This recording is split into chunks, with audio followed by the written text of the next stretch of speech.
অত্যন্ত দুঃখের সাথে জানাচ্ছি যে জল্লাদ শাহজাহান আর পৃথিবীতে বেঁচে নেই। তাকে নিয়ে আজকে কিছু কথা বলতে চাই। অভিনেতা ফারুক আহমেদ জল্লাদ শাহজাহানকে জিজ্ঞেস করেন, মুক্ত জীবন কেমন লাগছে? জল্লাদ শাহজাহান মাথা নিচু করে জবাব দেয়, ভালো না। আমার কেউ নাই, কিচ্ছু নাই, ভালো লাগে না। জল্লাদ শাহজাহানের উত্তর শুনে অভিনেতা ফারুক আহমেদ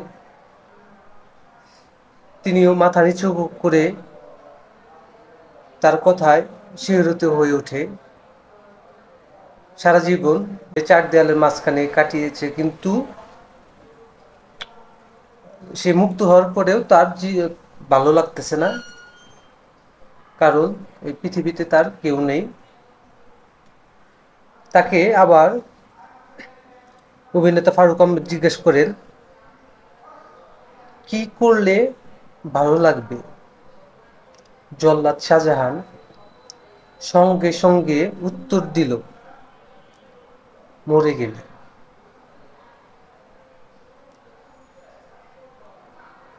তার উত্তর শুনে ফারুক আহমেদ আরো শিহরিত হয়ে উঠল।